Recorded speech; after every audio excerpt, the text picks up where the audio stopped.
Dennis and Steven Smith. From on the court, off the court, straight to the field. Not a man that steals, but I made it still. To the octagon where I fight to kill. We go face to face, then you right your wheel. I don't play tennis, but I bring the racket. I'm on the floor, I attack the basket. Put you in the casket when I'm overlapping. Never showing mercy, cause I'm always snapping. Never showing mercy when I'm in the arena. Step into the ring, you see me as I beat him. Step into the court, I'm never backing down. Killing competition, I'm smacking down. Then they get back to the other stuff at the chop shop, cause they cutting up. It's retro coming to you live to the chop shop. Now let's turn it up. Yeah, turn it up. We in the chop shop, man.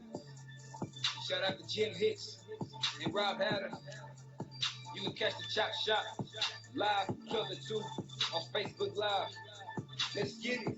We in the chop shop. We live in the chop shop. We talking sports talk. We live in the chop shop. We in the chop shop. I'm talking sports talk. What up, everybody? Chris, bring us in. Chris, bring us in. H-Town, you know what time it is. It is time for the best 120 minutes of your day. It's the Midday Sports Happy Hour. It's the Chop Shop. Yours truly, Chris Walker, with my main man, also known as Cornell's favorite dad, or Cornell's favorite ex-dad. And you know, Jimmy, he just probably ate him a neck bone or something. I see he just jumped on. He probably, you know, I see him sucking on his teeth. It's Taco Tuesday. No, it's Wednesday. It's Women Rock Wednesday. It's Women Rock Wednesday. You know my brain, man. I'm getting old. But what's up, fellas? What's going on, man? I'm sorry I couldn't be with you guys yesterday, handling some business, but glad to be back on the Chop Shop again today. I know y'all didn't miss me too much because y'all always do a great job when I'm not around. Now, but guess what? You're always there in spirit, Chris. You can rest assured you always there in spirit. We're gonna talk about. I think we mentioned you yesterday. I mean, we can't go a day without mentioning. You know, we're mentioning Chris Walker. But like I said, Chris, it's Women Rock Wednesday, and let me tell you something. I got two unique things I want to talk about women-wise today. And first of all, I'd like to say a shout out to, guess what, y'all? Allison Felix breaks Usain Bolt's record for world titles, y'all. This is her first one, Chris, since becoming a mom. It's her first goal since becoming a mom. I sit and looked at all of her accomplishments, right? I mean, all of her world titles. She got 3, Jimmy, in the 200 meters. She got 1 in the 400 meters. She got 3 in the 4x100 meter relay race. She got 4 in the 4x400 meter race. 1 mixed 4x400 meters race. And then, I mean, it's just unbelievable that this young lady broke Hussein's record. A shout out to her, and also a shout out, Jimmy, to Maya Moore. She left the NBA, the WNBA, to help fight wrongful convictions. It's a great article in USA, not in USA, on the Today Show about her. Great Women Rock Wednesday for her.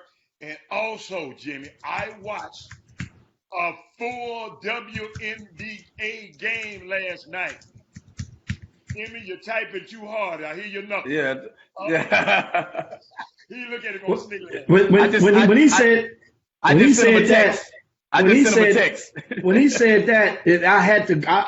It made me type even harder. I'm like, I know better than that.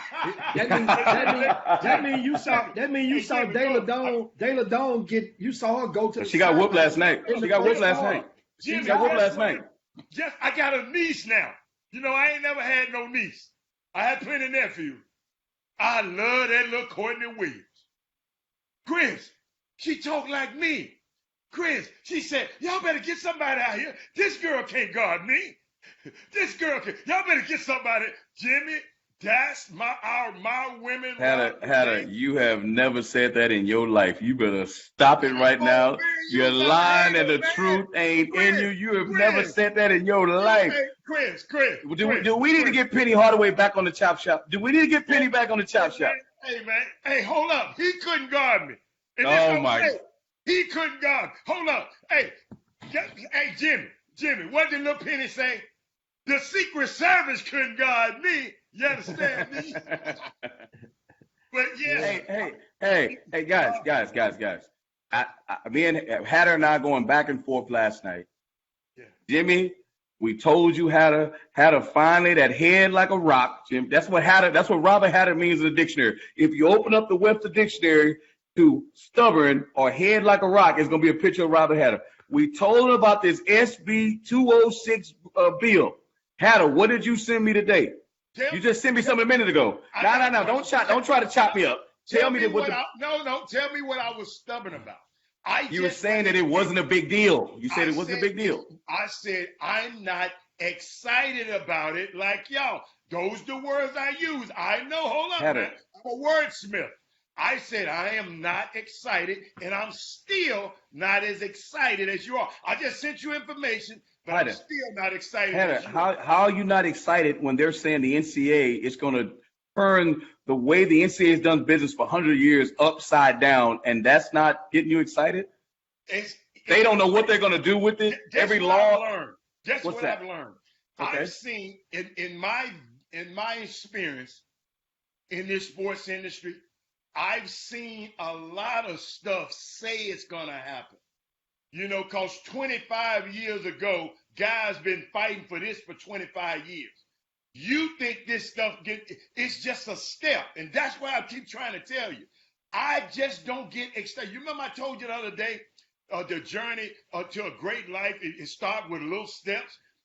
I'm not saying, I was never a naysayer, so I don't want people to think that I just wasn't excited about it because it's just a first step.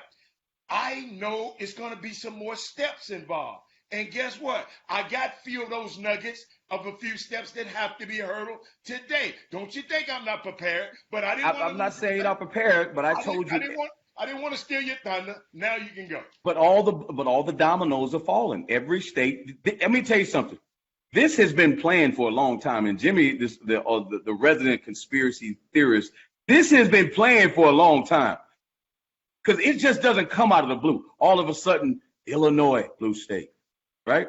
I told you, had all the blue states. California, blue state. New York, blue state. I'm telling you, at some point, people going to realize these people had an agenda. And every state, every day we watch the news, a new state pops up with new legislation. And I sent you something the other day because you asked me, Chris, how do they share? And the guy in New York bit my line, says they should get, Illinois, 15% of the income that comes in. And I told you that. You like, that's not a way to do it. Excuse me, Chris. I didn't say that. I said, how would you? I said, you. I said it. Listen to me. You going up somebody else's plan. I told you that. Western, I said, you two guys, educated guys, come up with a plan. So you got to go find somebody else's plan. No. That's not what happened. Hatter. That's not what happened. I said that last week. Hold on. I said it last week. This person puts it in the newspaper, right? And I circled it and put it in the Chop Shop thread. Jimmy, did I not do that? I say that is exactly what I said on the Chop Shop. Give them a percentage of the revenue that comes in. Period. Yeah. All I can say, he did mention Chris that. I give him that. Walker, He said that. He definitely said Chris, that. you can give him whatever you want to. Jimmy, come on, Hatter. Come on, Hatter. Hey, you give him a lot more credit, but y'all got to realize Chris Walker act like his name is Chris Walker Skinner, as in Nancy Skinner. Chris Newsom, as in Governor Newsom, and now, he changed his name. He act like he is the one that proposed these bills, but all he does is get information. I'm not a legislator. I'm not a legislator. Off a sheet of paper and information that we all have, and make his opinion on it. Hatter. That's I've said on the Chop Shop years ago when we all first started this thing that athletes should get paid. I'm not a legislator. I can't propose a law, but I've always been stern in my discernment that they should be paid. And you know why I know that? Because I'm in the business. And I know what they sacrifice. I never said that players shouldn't get paid. Now, that's what the bill is. All I was saying, I was trying to figure out. See, I hear people running their mouth. I just try to figure out how. Y'all just can run y'all mouth and whine and we got to figure out a how, young fella. That's all I be trying to tell y'all when y'all get so hot and bothered about this clickbait and these articles.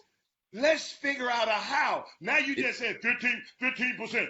So, okay, how you going to divide that 15% up against to all of these players? How you going? That's the plan I asked you, Chris. Hatter. You did your homework. Hatter. Think about this way. Jimmy get an F for agreeing with you. Think about this. There's a term called cost of enrollment, right? And players never. When I was in college at Villanova, I didn't get cost of attendance. It's called cost of attendance. Was whatever's left over on your scholarship they give to you. They didn't give that to players for years, and then somebody made us think about it. And guess what they give them now? Cost of attendance. What I'm saying is they have been putting money in their coffers forever. You're telling me hold on, they find a way to give that away. So why are you telling me they can't find a way to give the 15% away? They can find a way to do everything. They just don't want to do it. I didn't ask them to do it because they not going to do it. I'm talking to you complainers. The NCAA ain't complainers. They got all the money. It's a bunch of rich white men. They complaining now. It's a bunch of rich white men are not just going to go, powerful rich white men that is not just going to just roll over and play dead. That's the point that I'm trying to get to you. And Chris Walker, you were a part of this same hypocrisy. You were a college coach for how many years, Jimmy, since you want to be on his coattail? Give me his years of coaching. Since you like to coach. Hold up. You've been 20-something years. You've been a part of this same hypocrisy. You, the college coach, getting all the money and the kids getting crumbs. So now you've had an epiphany. You're Saul, and God has struck you down on the Damascus road and blinded you. And now you jump up and say, okay, I have seen the light. So I understand that. But not quite like that. It's not quite like that, Hatter. Oh. I've always felt that. Hatter, I've always felt they should get paid. Jimmy, I've always felt they should get paid. But I'm not a legislator, Hatter. I'm not a legislator. I can't bring about a bill. But you know what I'm doing right now? I've said it before. Anybody that's ever asked me, I've said it. It's not an epiphany. It's just that I'm sitting there going like, thank God they finally got it done. Anyway, what you got, Jimmy? I mean, first of all, if Chris being the employee, he's assistant coach, not the head coach at his recent job. And a lot of guys, there are a lot of coaches out there that feel that the players should be compensated or granted the right to earn off their likeness. There are plenty of college coaches, especially in the basketball arena. However, a lot of those coaches, aren't in a position with job security to stand out on the plank and go against the establishment. And that's why you don't hear a widespread amount of coaches that's out there saying it against it. Them guys not going to go. They're not willing to go and sacrifice their job. In the coaching ranks. Hatter, let me ask you a question, Hatter. Think about this. Have you seen them interview one head coach or any assistant coach yet? Think about it. The Stephen A. Smiths and all those talking heads, none of them are in college athletics. Draymond Green, have you seen them talk to any college coaches? How about this? They haven't called me. They won't come on the chop shop. They don't want to do that. How about this? Since Hatter, you talk to one coach every day. How about getting Penny Hardaway to come on the chop shop tomorrow, Thursday, and talk about this topic? I don't have to. I know how you think about it. Well, that's but he said they should get paid. He said they should get paid. I know how you feel about it. Understand? So I don't need him to come on the show and talk about that. Hatter. Yeah, but that's not how that works. That's not how that works. We all talk to college coaches throughout the course of the day. What do you mean that's not how it works? That's not how it works. That's not how when we talk. What I'm talking about. I'm not talking about your. I'm not talking about your private. That's a private conversation. Sir, if you're trying to put me to work and get somebody to come on the show, I'm telling you, he's already said they should be paid. Hell, you're missing the whole point. What Chris just said is that the coaches are not willing to do it publicly. For him to be on the show So and why say, you want me to bring him? Man, hey, Chris, So- move so- on to the next thing. so you that's want so my boy. So since No, all not the your other boy, coaches not want him. to- hold No, on, no, no, hold no, on, no, no, no, hold no. on. Did you hear what you just said out your mouth? absolutely. No. Did you hear Absolutely. what you just said out of your mouth, Jimmy? Absolutely. Absolutely. You can't get none of your guys to bring their ass on here, but you think, well, I'm gonna get my second-year Yes, head coach yes, to come yes, on. You got to yes. be out your mind. to Yes, I even- can. hey, Yes, I to can. even- And guess what? And I had a conversation last night, and we got one coming on Monday. Well, let He him said Monday come or on. Tuesday. And guess Let him what? come So I got one of my guys coming. Get Let one of him your come guys on. I Yeah. got one coming on Monday, and his name is Byron. Hey, Hold on, guess what? Byron Guess B. what? Smith is coming on from Excuse me, sir. Prairie View. Hold on. Byron B. Hey, Smith move coming. on to the next topic. No. man. Listen. Byron B. Smith is coming on Monday. He says Monday or Tuesday. Mike Davis called yesterday. He says he's coming on next week to talk about this topic. And But guess understand, hold on. That's just two. I didn't even call them about that. They were calling me Okay. about other stuff that was But going guess on. what? They want See, hold you on. got a lot of stuff to talk about today. So meanwhile, the question is, and what I explained to you is, the thing what Chris made a point that, and I reiterated, a lot of guys, what I reiterated was a lot of guys aren't going to risk their jobs or don't have the security in their jobs to go and speak on this topic publicly. You're talking about assistant coaches mainly that are of color. The majority of the assistant coaches in D1 out there of color. Well, not really a majority, probably 50-50 or 40-60. But what I'm saying is, in this situation, these are ADs and presidents that are comprising and will make the decisions about this legislation for the NCAA. October the 29th is the date that the NCAA, this committee that they formed, which is the AD of Ohio State, is the chair of this committee. That's the date that they will present their recommendations to the NCAA on the 29th, on or around the 29th of October this month. Now, what's happening is there's other congressmen and other people that are saying they're going to wait now until after that presentation is submitted before a lot of other states proceed with their bills, because they may want to now, they may say, okay, we can include that in their bills or not. That's what the state, so now it's pretty much for the next couple of weeks, it's going to be pretty much a standstill until the NCAA gets their stuff together. I find it so ironic that Ohio State's athletic director, he's the chair, Gene Smith. But do you guys understand all of the problems that Ohio State has endured when it comes to eligibility and rules violations and infractions over the past decade? Starting with the freaky ass gymnastics teacher. What did he talk? I think it was a gymnastic teacher. They've had a multitude of issues. No, this guy had, like over 1,000 instances of messing with the college boys. He's dead now. I think it was his You're guy. talking about Michigan. You're not talking about Michigan State. This was Michigan State? No, Michigan State was gymnastics. Ohio Right. State. With the wrestler guy. Ohio State was the doctor. No, Ohio State was the doctor.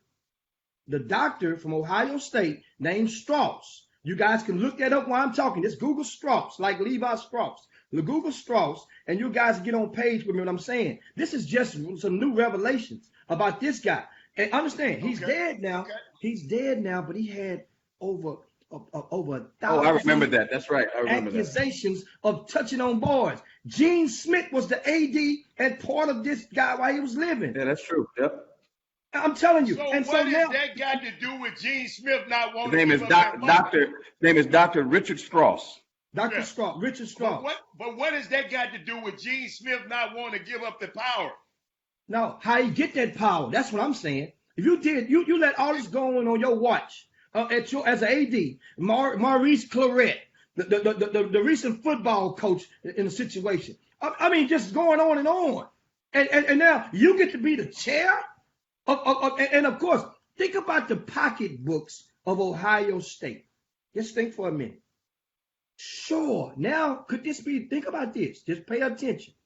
The schools with the fattest alumni bases, this rule potentially posed the biggest threat to those schools. You know why? Because it would help the next guy level up. No doubt. It doesn't. You see what I'm saying? So yeah, Gene Smith may not or will be totally against this. Absolutely. But I tell you this. But I tell you this too, Jimmy. I guarantee you, an assistant coach or the head coach won't come on a radio show talking about this bill with that guy being the AD. That's what I'm saying. Like, so they may believe in it, but they won't come out and speak out against it. They can't do it. They can't do it. What you just mentioned, I'm gonna give you the irony of this. What you just mentioned, you said, I bet a current. We don't expect a current one to, but check out. Just watch closely. On this morning or yesterday evening, it was noted that a congressperson, right now, a congressman is saying. U.S. congressman. All of them are congressmen. A U.S. congressman. A U.S. congressman. A U.S. congressman. Is planning to submit and propose new legislation or a new bill. Anthony Gonzalez. Guess where he's from? Ohio State. Ohio State. Not just Ohio. Football there. Exactly. That's my point. So think about the irony of that. So now when he's saying publicly, he's going head to head against the current AD, who's the chair, Gene Smith, and that's the domestic stuff. Say he's spoken with him uninformally about this stuff. Bad, Jimmy. He just said that he just agreed that it's all right to disagree. Disagree. You got to understand, y'all. There's two. The NCAA been doing this for years before we was born. Okay, they've been doing this. So now, when you do, and the congressman, the national congressman, the U.S. congressman, he said we need to move in the federal courts because of all of these people in all these states gonna have 50 different dang rules. 50 states, 50 set of rules. He's saying we need to come under one uniform banner and have it federally. That's the point he was trying to make. So he said, Gene, y'all go do y'all little stuff y'all got to do in a little bit, and I'm going to check what's going on. See, y'all, that's why I told y'all I wasn't too excited. If you got 50 states doing 50 different things, you got to realize now, if you go look at the proposal in Florida and the proposal in North Carolina, North Carolina, and the proposal in Illinois. Yeah. A lot of them got different languages in it. Yeah. Some people can do this over here, but some people can't do this over here. Some people. So at some point, that's why I said it's just a step. Hold up, y'all. It's a great step. But I think y'all just getting too excited about it. But guess what? Keep on being excited, and I will be the only one. That say, calm down. I'm just saying this is a process. Y'all think people think about it, y'all. They got 3 years, Chris. 3 years. Go, I'll let you talk. No, you don't. Well, listen, I know that we can talk this subject into the ground, but the bottom line is I've been a coach for 20 plus years, right? And I played, you played. The bottom line is, I think Jimmy played a little bit of TSU. This is a bigger deal as anything that's ever happened in sports if they overturn this. And I don't have a problem with 50 states having 50 different rules because regionally everything's different places. Like what goes on in New York is different than what goes on in Texas. What goes on in Texas is different than what goes on in Florida. So I don't think they got to all have the same, because the socioeconomic, they're all different states with different type of financial resources. Now, I agree there's got to be some type of rules in place. I talked to a college coach last night who was irate, brother, I'm not going to say who he is, man, I don't think they should do it. And I'm like, what do you mean? And I said, so why? He said, man, because all of a sudden, all these people going to have their hand out and this and that. I'm like, bro, that's, as Jimmy say, that's already happening. What are you talking about? That's already happening. All we're doing is legal. You know what? Marijuana was illegal, right? And you know why it was illegal? Because we would, make money off of it, tax it, do extra. No, I'm sorry, it was legal because we couldn't make money off of it. Now, guess what we do? We made it legal so we can tax it. So now it's legal to sell marijuana in the United States in certain places. But before it was a federal crime. Chris, Think about it. Can I add some? Because Sure. sometimes we have new people that comes on the Facebook feed, and we haven't told them what we talk about. What we talking about? What is called the bill? SB 206. SB 206. Okay. The bill doesn't allow. Let me explain this. The bill doesn't allow the colleges to pay athletes. It allows college athletes to be, to benefit from their name and their likeness. And like I said, this is the first step in a long journey to sort of get college athletes paid.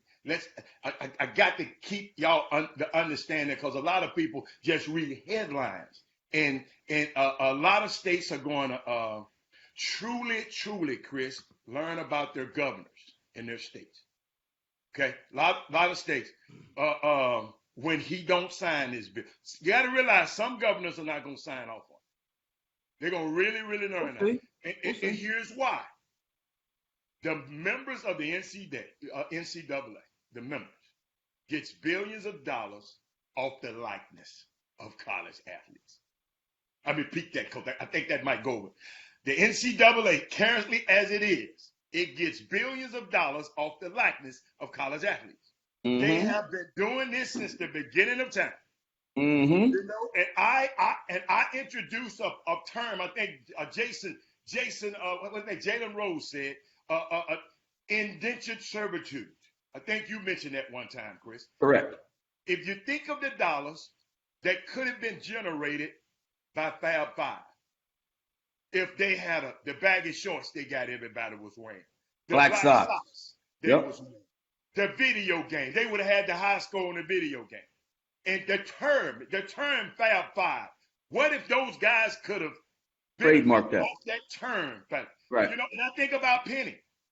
I remember the pyramid.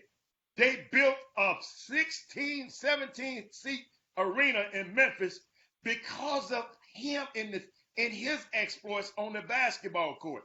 I wish we could have benefited then. The 25 jersey that he wore at Memphis. I just want to let y'all know, I wish I could have benefited with him with those things. What are the colleges? Where are the colleges at on it right now? The one thing the governor has got to sign the bill. Okay, think about this, y'all. Let's say you go to UCLA and USC and the other California teams to not accept the rules. Think about it, y'all. I looked at the Pac-12. All the teams in the Pac-12 are not in California, Chris. Correct. That's correct. So how they gonna deal with that? That's why I said this is just a. You know why? You know why? The NCAA gonna make a rule, and they all gonna be doing the same thing. That's why they give them 3 years. Before you say something, I want you to add on this. Okay. Remember, I want y'all, both of y'all can comment on this. Remember, the schools are members of the NCAA, right? Am I right? Just yes or no? Okay. Yep. Players sign a letter of intent to play at that school, right? That's gonna be gone too, but keep going. I'm just asking. They don't have to. They don't have to sign it, by the way. I heard that, but they do. Once you sign that letter of intent, you fall up under the governance that come along with those rules. Okay. Right? Okay. Now that could be fought. This is the part that's gonna get messy. If you just read the headlines of the story, y'all, you say it's great. Chris Walker, you read the headline. The governor signed a bill, Chris, that you can get paid on your likeness. That's in 3 years, Chris. The NCAA will challenge in court to try to push those proceedings as long as possible. The schools, think about it. Those schools, hold on, these schools will have to actually succeed from the union. So succeed or leave the NCAA. So Explain it. I know. Adam, Now y'all, I'm they're just giving the people they're some going facts. to Because they're y'all, going to y'all die get down, so Adam. excited. Oh, Say, They're gonna bow down, Adam. They're gonna bow down. Let me explain to you from a conversation that I had with a person that used to work at the NCAA just in the past 24 hours. First of all, the NCAA right now, they are having meetings daily to find a way, a common ground. What they're going to do is what they're more likely to do on this October 29th is find a common denominator from the different, first of all, from California. Not going to do everything and make their stuff in mirror and allow everything that California just voted in to be approved and be eligible under the NCAA guidelines. No, but some of that stuff that just got passed will be permitted. Also, they're going to take with other states and they're going to morph it. In other words, beat them to the punch and say, well, that way now it won't be such a big fight. They're going to allow this stuff is going to be revolutionized. And now the thing is, NCAA is going to make it whereas they will retain and it won't look like they got punked out. They're going to make it seem like it's going to be a give and take in this. And that's basically all California wanted. It's in their best interest. But let me tell you something else, guys. But let me tell you something, guys. Let me tell you what we're also missing the boat on. And this could happen. And people need to get ready for it. If about 10 states say they're doing this, and some of those states say they're not, those players are going to start protesting, man. I'm just telling you what's going to happen, man. It's going to get crazier than people think. The NCAA is not, you have to understand the history of the NCAA. They have never won a lawsuit. They lose every time. They try to scare you. That's what was big about California. The NCAA tries to scare you and say, this is not going to happen. And then next thing you know, people fight them and win. Every single time. So they fight them and they win. Chris, because you know you be on both sides of the fist. I want you to publicly declare today. It depends on what it is. Depends on what it is. But it seems like to me, and you want to do away with the power structure of you rather the NCAA just go away. That's what it seemed like to me. No, that's not true. There needs to be some rules. I just don't think that. Excuse me. The reason I said that, everything that you say supports what I just said. All I said was they did. No. There needs to be some. Okay, I'm gonna say it again. That's not what I'm saying, and they need to listen more closely on this particular issue. There needs to be some profit sharing. Do they need to be? So I want to ask this friend: have they ever seen the NCAA rule book? Whoever this friend is, do they know all the rules in that book that make no sense? Whoever this friend is. A lot of. So what I'm saying is, I've read this book and I've been a part of this business where they've changed their rules 100 times. They make a rule that don't make sense. They punish people and then they change the rule. So I've seen this 100 times. Money never sleeps. What we I understand that. Money. I get that. So this rule is going to change too, Hatter. It's taking a long time for it to change. I also remember when people couldn't get health care for pre-existing conditions. For 50 years, every president's tried to get health care and they couldn't get it done. So things change. It's time for it to change. A question. I'm saying it's changed. So you say you don't want to do away with the NCAA. You just, like I've been saying for 2 weeks, you just want to alter the archaic rules they have. Absolutely. And since you read the book, I saw a rule. Let me see if you read this one. Where you were allowed to give a kid a bagel, but not the cream cheese to go on the bagel. That's what NCAA rule. Now now they can do it, but before you couldn't do it. You're listening to me. I said that was one of their archaic rules. Stupid. But you know why they did it? Because they said some people.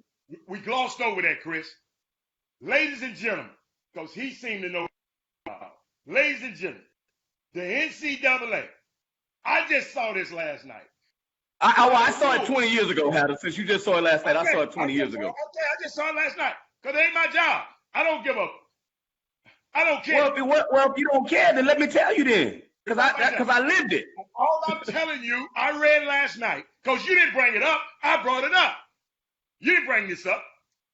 I read last night it was okay to give them a bagel, but not the cream cheese was on the bagel. My question to you, since you lived it for 20 years, yes, I did. Explain that stupid rule.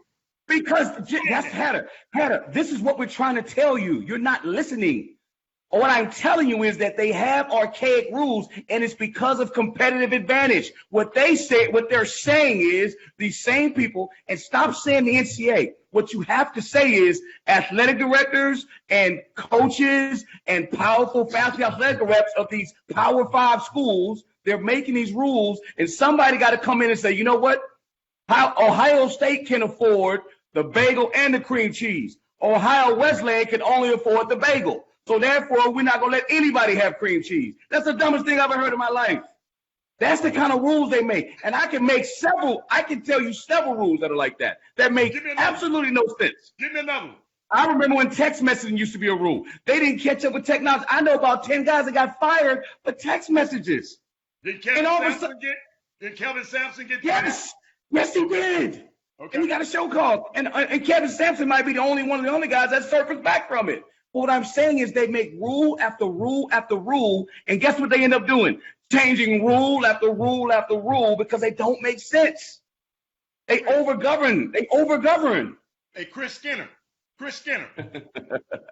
That's Nancy Skinner. Chris, I think a couple of days ago, I said, Chris, California, Illinois, this is going to happen. The NCAA has got to do something. That's all I'm saying. But you seem like you were saying, like your pitchfork and your tiki torches, come and talk down with the let's disband the NCAA. Burn it down. So you just said. So I just asked you, and man, Jimmy, come on, man. Come on. Some of the rules got to go, man. Anyway, some of the rules got to go, man. October the 29th. That's the whole thing. You guys need to just right now put the meat in the freezer, not in the ice box. Put it in the freezer. You throw it out on October the 29th. That's when the NCAA will make public, that's when they're going to submit their report. So in the days after that, once again, the rumors will start to leak out if they don't make it public. Trust me, the things that are going on in the White House right now is proving to you guys just how deep some people in the media have their antennas and their hooks, because there's no secrets, especially in amateur sports. So just hold tight, wait until October the 29th. Now, in other news, of course, something happened that's very, very, very intriguing to me, and that is the fact that Houston's Mattress Mac went and placed. He's been placing a few bets already in the past few weeks, but this one bet he made earlier this week was for $3.5 million. $3.5 million to a casino called the Scarlet Pearl, located in Biloxi, Mississippi. Okay, now, why would he? Then the bet is for the Houston Astros to win the World Series. So a lot of people all around the country, one thing about it, that's why I tell people, just pay attention, because wherever there's a rhyme, there's a reason. So, and this, once again, the Astros, he looking around at different casinos, because somebody that I spoke with this morning was like, well, man, if he's in Houston, why wouldn't he keep that money in the family and go and place that bet in Lake Charles at the Golden Nugget or the other casino in Lake Charles that Tillman Fertitta owns? Well, what Mattress Mac is doing, he's searching around the country for the greatest odds for the Astros that will pay off if the Astros do win the World Series. So he's not just making bets with everybody, just spreading it. Well, this man trying to get his money back. Now, here's what the deal is, so you guys can understand. Mattress Mac, if you don't live in Houston, he's a prominent furniture business owner and a great philanthropist in the city. Went viral, and people around the country knew him back after Hurricane Harvey, and even before Hurricane Harvey, after Katrina, when he opened up his just humongous furniture store to as refuge to a lot of the people that were displaced. Well, Mattress Mac for a couple of years, if you buy over $3,000 worth of furniture from him, he's done it for the Super Bowl. He's done it for the World Series. Actually, when the Astros won the World Series back in 2017, he had to pay back $10 million, right, of people who filed their claims to get them reimbursed. Once again, if you buy the furniture at least $3,000 and the Astros win the World Series, then guess what? Those people have the opportunity to get a total refund. So here's what Mattress Mac is doing. Mattress Mac is right now, according to the reports, the current tally is $15 million worth of furniture that he sold that could go against his claim. So $15 million this year worth of furniture he sold. Well, if the Astros win, he'd have to pay that back. So what he's doing, he's going to the casinos because it's legal to bet, and betting is more in different states. He's placing bets to do what they call hedge. He's hedging his money as a businessman. And that's the smartest thing. Man, that's next to genius. Because now the worst case scenario, you're going to pay out $15 million. So he's looking to bet. Right now, he's got about $5 million already laid out. He's looking to lay up to $10 million, they say. That means if the Astros do win, he lose $4 million, $5 million. No big deal. So your guys, your thoughts on Mattress Mac and this latest effort, and also think about the free advertising that Mattress Mac and Gallery Furniture is going to get over the next couple of weeks during the Major League Baseball playoffs. You talk, Chris. I have no comment on it. Save you money. Y'all remember those commercials, huh? That's what she used to say. Save you money. But hey, listen, man. I don't understand why they're doing it at all. I mean, I get he's getting free advertising, but why even do it at all? Like, what's the point? Gallery Furniture has always been a staple in Houston. So is he going to make him a lot of money? Because it looks like he stands to lose a lot. No. Let me say it again. If the Astros win the championship, Mattress Mac will lose $15 million. Right. Right? If the Astros win the championship. So what he's doing on the other side, he's going and betting, he's trying to bet $10 million that the Astros win. That way, if the Astros win, he's covering his losses. Yeah. That's well, that makes the story a little bit disingenuous then if he's doing it that way then. I mean, only in America. Yeah, I mean, that makes it a little bit like, well, dude, you're really not really doing much then if you're going to do it like that. That's actually smart. Yeah, but for the casinos, that's good money for them if the Astros don't win, because those casinos gonna rake in those high bets. And it helps with the odds. Remember, betting the odds are driven by the money that's laid. Like right now, the New York Yankees and the Dodgers are the two favorites to meet in the World Series, according to the money that's laid, the bets that are laid. So this is a nice chunk of money going on the Astros. And, so it's going to be, but like I say, it's something interesting and intriguing. And once again, just pay attention. I'm quite sure that Mattress Mac and his accountants factored in how much advertising he will get free.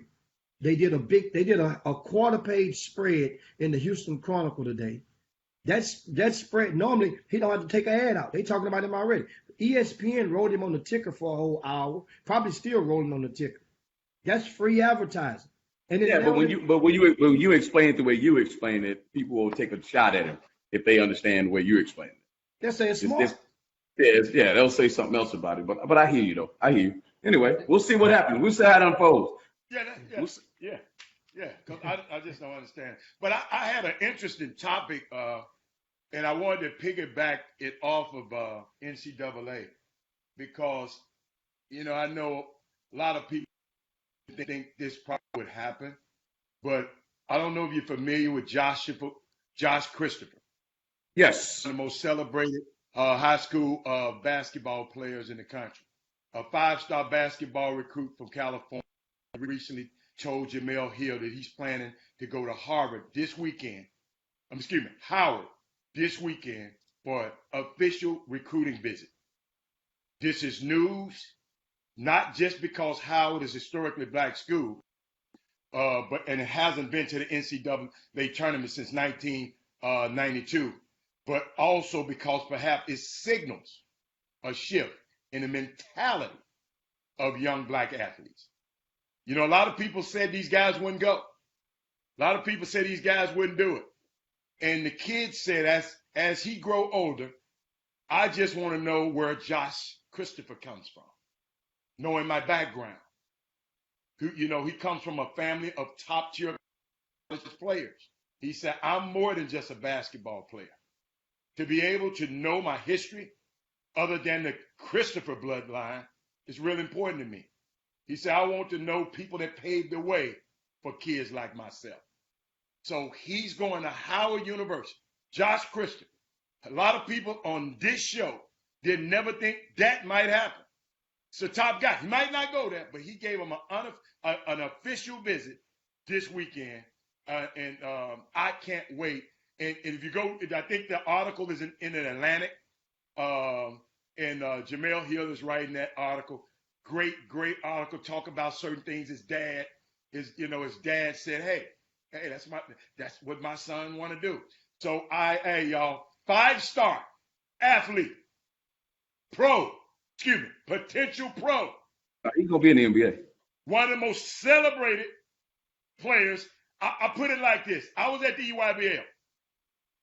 He had a camera crew follow him. It was 3 players this year I saw, and somebody else might find another one. R.J. Hampton had a camera crew following him his short stint on the EYBL. R.J. Hampton, Josh Christopher, and Jalen Green. Those were the 3 guys that had a camera crew following them everywhere they went. So this is great news. You know, might not be news to other people, but, you know, hey, look him up, Google it. Great article, read it, especially you people that,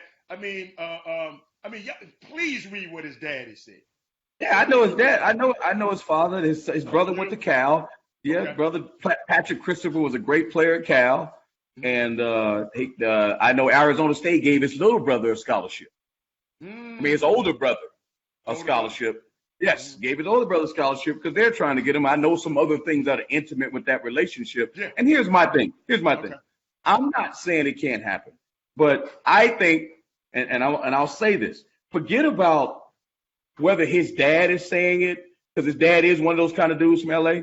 The bottom line is shows like the Chop Shop, what's going on with the Fair Play Act, Jalen Rose being on TV, all of us included, is making Patrick Christopher Sr. feel like, guess what? We need to do this. The way that we had that kid, Kenny Lofton, on, and he never went to visit Howard. There are people that are talking about it, and this kid probably said, you know what? I'm going to the league anyway. Maybe I can be one, whether I go to Howard or not, maybe I can start a movement. LeBron didn't go to college, but look what he in on SB 206. Right. So I applaud him for doing that. And here's the other thing, you get 5 of them. Kids usually don't take 2. So why not go to Howard? Why not go see what it's all about? I think every kid should do it. Hey, man, every parent should say, you know, you get 4 visits, but as a parent, you're going to take 1 to HBCU. The question is this, and I know the head coach of Howard, Kenny Blakely, played at Duke, Under Armour guy. The question is, if you're those guys, do you quote unquote waste a visit? And I hate to use that word, waste a visit on a guy that you actually don't believe you can get, because usually those visits are like gold. Now, he's going to get a whole lot of fanfare because he's coming there. You just don't want it to work in the opposite direction. Case in point, there was a kid I was recruiting at Cal. He was like, well, I'm going to visit Louisiana Lafayette. And I'm like, bro, your kid, and Jimmy know what I'm talking about. Your son ain't going there. What are you doing, man? Like, why are you doing that? So if I'm looking at Louisiana Lafayette, I'm like, coach, he's not coming there. But it didn't matter. It was the fanfare of bringing him there, retiring the dad's number, and doing X, Y, and Z. And his dad, the kid I'm talking about, played with Quentin Grimes' father at Louisiana Lafayette. So the question is, yes, the conversation is great. Howard needs to do everything they can to try to get him. It's just going to be. Here's my thing. If Patrick Christopher goes to Howard, that ain't going to stop him going to the NBA. I'm telling y'all right now. That's a bad boy. If anybody think that, they crazy. Say that again, Chris Walker. It's not going to stop him going to the NBA if he goes to Howard. If he says I'm going to Howard, it will not stop him from going to the league. Period. Chris, because I'm going to tell you why. I want to add something. I think I would be remiss if I wouldn't leave this out. The young man, Josh, it's not Josh. Pat is his dad. Pat's his dad, yeah. Josh said his interest, check this out now, his interest in Howard also came to be credited to his deep admiration for Thurgood Marshall, the legendary civil rights attorney who attended law school there and went on to become the first African-American Supreme Court justice. In fact, it was Marshall who once said, none of us got to where we are solely by pulling ourselves up by our bootstraps. Mm-hmm. We got here because somebody, a parent, a teacher, an Ivy League crony, or a few nuns bent down and helped us pick us up by our boots. Marshall's selflessness registered with Christopher. The sense of kinship, so that's this young lit kid think like this. And I saw a comment by Kim Corville Williams. Kim said camera crews followed the hoops with Tyrese Maxey and the crew. That's not new. Not one time, Kim Williams, I said it was new. They don't follow everybody. That's the point I was trying to make. Now, one time I said it was new. Here's the deal, though. They didn't follow everybody. He was one of them ones. Tyrese Maxey, where you go to Kentucky, he's one of them ones. And what you say, Chris? No, what I was going to say was that's my whole thing, and I tell people about teaching Black history in schools. They don't teach Black history; they teach American history. Black history is too hard. It's too hard for people to hear it. Hell, I'm Black, and it's hard for me to hear it sometimes. It's hard for me to hear it. I'm like, they really treated people like that? And I don't know. And when we sit here and we got our air conditioner on, and we got our iPhones, and we got our nice cars, and we go turn on. Can you imagine living in 1918? Can you imagine living in 1960? Like, we can sit here and say we're all tough and can you imagine them saying you can't go somewhere? You can't go to this school just because of the color of your skin. It doesn't matter how smart you are. Or you can't play quarterback because we just don't think y'all smart. Like, we didn't have to go through that stuff. So, but people are also afraid to learn about it. They think that, but you know what I told somebody they had her? They learned about Albert Einstein. They learned about Galileo. They learned about Alexander Graham Bell. They learned about George Washington and Christopher Columbus. Why can't they learn about Crispin Attucks? Why can't they learn about Malcolm X? Why can't they learn about Emmett Till? I don't get it. Why can't they learn about them, Jimmy? They learned about everybody else. That was part of the moral fabric of America.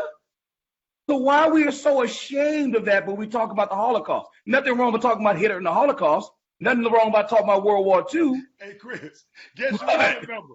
Guess who I remember? Nathan Bedford Forrest. Right? Educate me. No, you wouldn't know who that is. It's Tennessee history. He was a Confederate. But think about it. I grew up knowing about him. He was a Confederate soldier.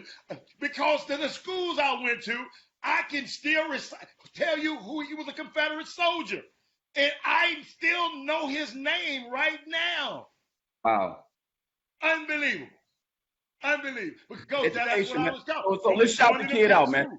So instead of chopping him up, even if it's for political, it don't even matter what reason it's for. The bottom line is he's doing it, and we need to shout it up and see more kids. I'm saying, you know what? You get 4 visits. You know what I did when I came out of high school? I told my mom, I said, look, I'm going to visit this many schools, but I'm going to go visit Rice just because it's a home school, just because it's a school home. So I went. Willis Wilson, who's at Texas Corpus Christi, was the assistant coach at Rice. That was one of my visits. They picked me up. They picked me up with LBJ's limousine. True story. LBJ's limousine. Jimmy was probably doing something back then. He didn't see him come down. He didn't see him come down South Howard. He putting his business out there like that. He's probably sitting down there, but he didn't see him come down South Howard. Come on, man. Come get me. But I'm saying, I think that would be a great thing if people want to take a shift. Now, listen, here's my thing, guys. It ain't about taking back what we owed. Hatter made a great point. I give Hatter a hard time. The bottom line is just empower your own. You ain't taking back nothing. We're creating things with our abilities that we're giving away. That's what we're doing. And now, Josh Cripps was doing his part. I also challenge the Howard alums. Hey, man, how about y'all get y'all endowment up? How about y'all do X, Y, and Z? How about y'all do this? Like, we can't ask the kids and the coaches and all the athletes to do everything. And because Hatter made a great point. And I was walking, I don't know where I was, and I heard this. He said, listen, man, there's a whole lot of people that give money to these black schools, and they want to count they don't know where the money's going. And I'm like, that's funny because they give money to the other schools and they don't ask where the money is going. The Bible says just give.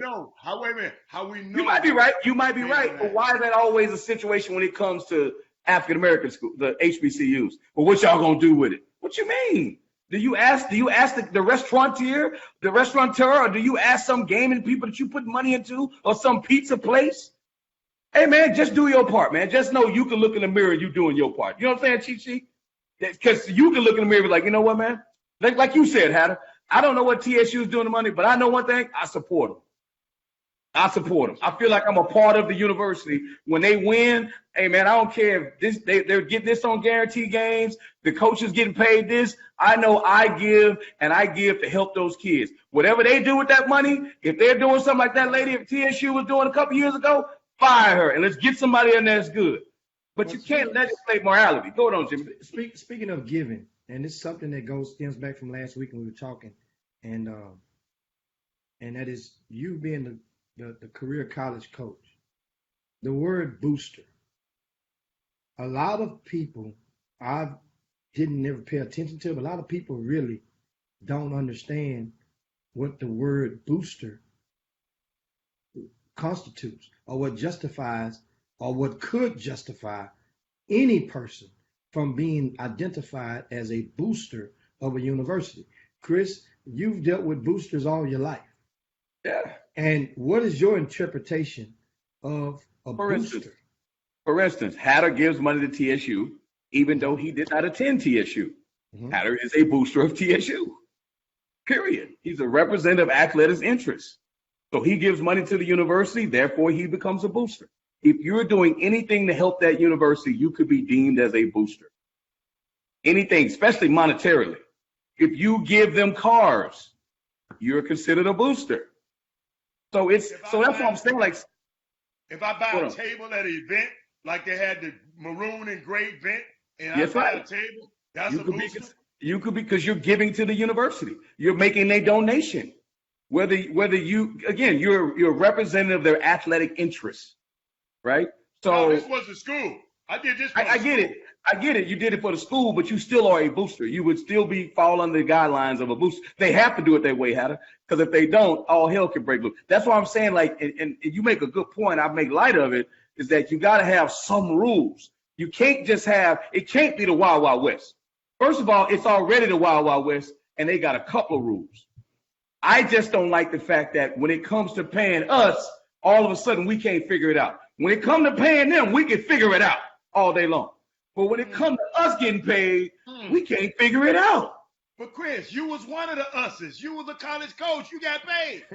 But Hatter, you missing my point. I thought it was crazy when it was happening. Because you got to realize I was a player that still walking around with a bum knee and don't get health insurance.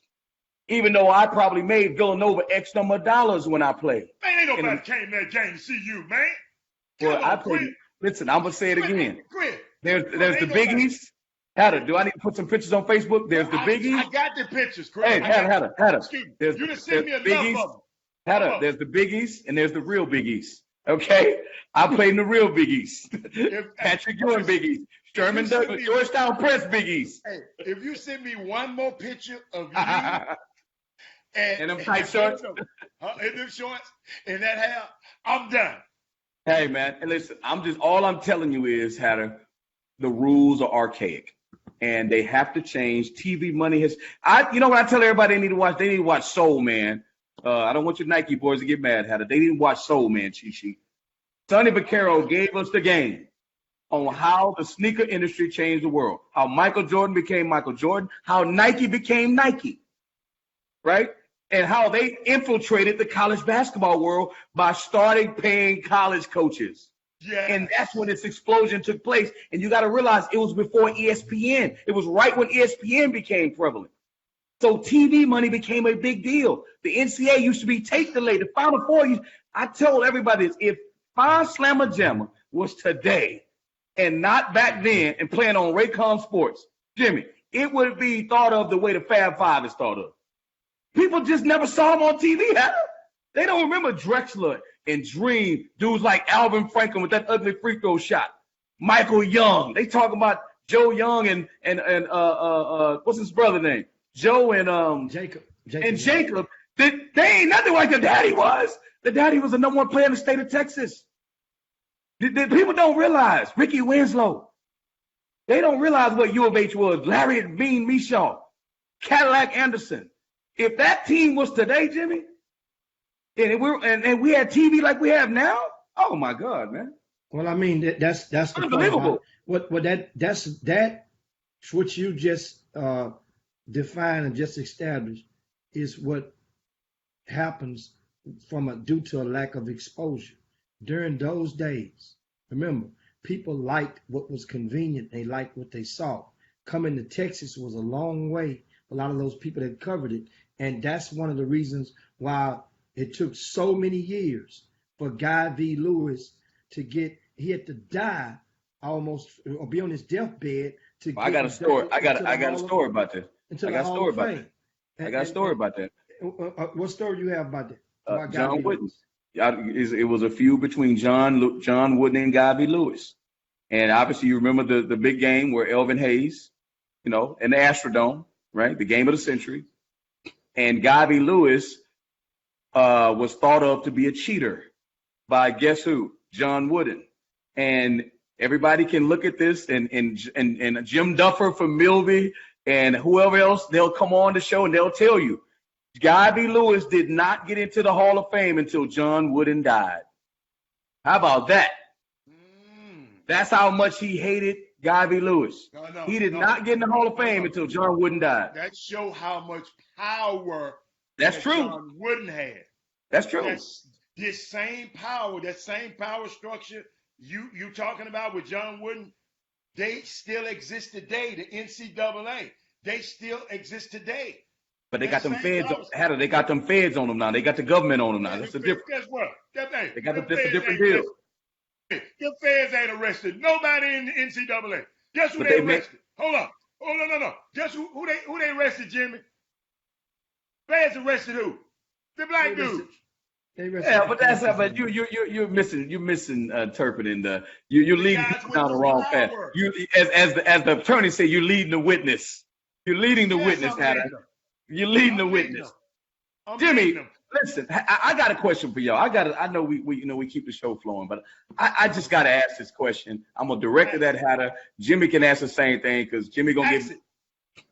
Why are we not piling on Jalen Ramsey for the way he's handling this situation? You see what happened with Melvin Gordon, and he brought his butt back. Jalen Ramsey, it went from I want to be traded to my hamstring hurt, my back hurt, to I got to go see my girlfriend, to and the team is winning. What are we saying? What are we saying, Hatter? Correct. Let me finish. Okay. What are we saying to these kids today? We talking about influencing culture. You talked about Patrick Christopher. He's influencing culture by being a 5-star athlete and quoting Thurgood Marshall and actually putting his words into action and taking an official visit to Howard. What are we saying about dudes like Jalen Ramsey, who got into a tiff on the sideline with the coach? Tom Coughlin called him out, and ever since Tom Coughlin called him out, he want to take his ball and go home. Great. I'm listening. I'll wait. Everybody's not the same. So Hatter, what are we saying? No, I'm just telling you, everybody is not the same. What do you mean by that? You trying to compare what Josh Christopher has done to what Jalen Ramsey has done. Before you go there, okay, before you watch, think about it. Jalen Ramsey is not really saying much. He didn't go see his girlfriend. He went to his baby being delivered. You delivered some bad dope just now. He didn't Okay, just well, go. No. I got you. You said he went to see I his said girlfriend. I said birth of You his said kid. he went to see his girlfriend. I'm a great listener. Jimmy just told me there's a difference between listening and hearing. All right, You well, said make your point. girlfriend. Make your point. No, you belittle what the guy. So Make all your I'm trying point. to explain to you is he don't want to play for this team anymore. He's under contract. Instead of him going and taking advantage of a woman or playing like his helmet not hurt or doing this and doing this, guess what? A back injury can happen. A hamstring can happen. It's guys like you. He's not, hold up. He's not going nowhere. He's not talking crazy to nobody. He haven't got a lawsuit against him. He haven't got, what have he done that's bothering you so bad? Because, hold on, he don't want to be at this team. And the team said they have his rights because they own his rights. Through that. They trade him. He's not a free agent. Guess what? At least he's smart enough to get his money and say he hurt instead of just stop. Well, I'm not coming. My helmet, I'm not showing up. Oh, excuse me.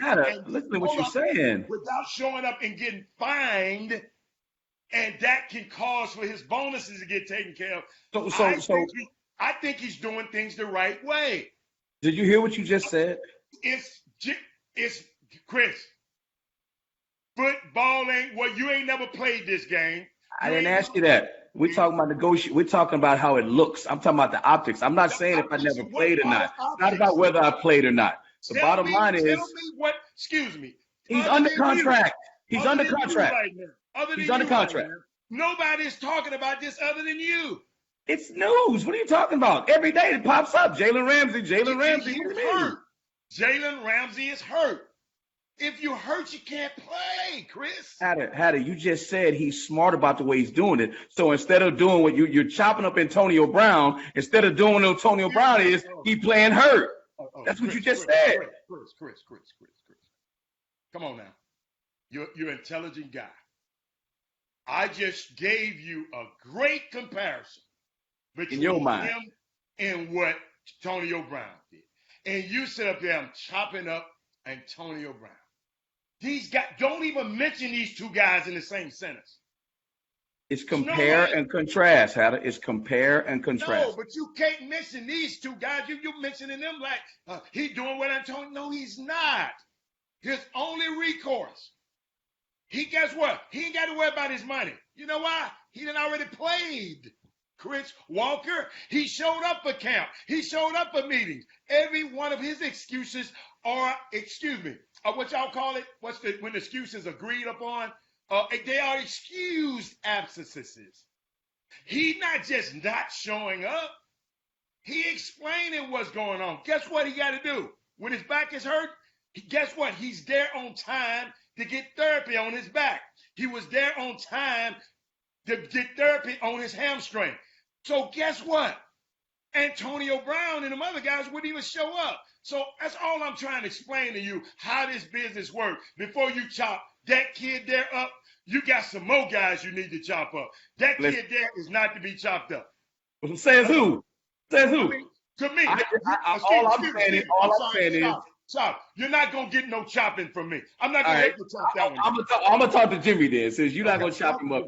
I'm going to talk to all I'm saying is he's under contract, and I don't know this or not, based on what Hatter says, he could be faking the injury and just showing up when he's supposed to show up, going to treatment so people can't say something, but he ain't get on that field, and it all stemmed from Tom Coughlin jumping on him at that game in Houston. So he, guess what? I ain't playing no more. But because I'm going to see the birth of my kid, well, I show up at treatment every day when people probably think he actually can't get out there. But he wants to be traded, so he won't play. But he's under contract, and he took the money, Jimmy. So what does that say? Well, actually, he got into it with the head coach before the thing with Coughlin. Correct. During the game. And, understand, he picked people find it very interesting that the timing of the injury. But one of the things about it is that if you pick one, he picked the right thing, because the back is the most undetectable part of your body to diagnose if something is definitely wrong with you.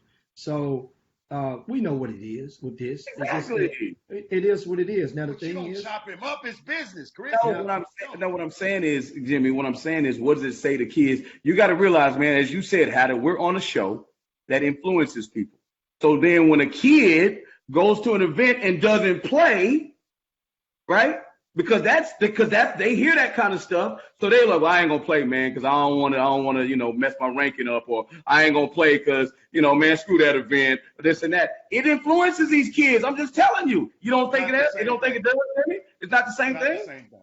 All right, Not the okay. same Well, thing. hey, listen, maybe I'm off on a different tangent. I just feel like In the NFL, that's his only recourse because they have, listen to me, Chris, they have his Hatter, rights. Like he's an what you call I indentured get you. servant. They have his rights. His Hatter, only recourse. Guess what they saying?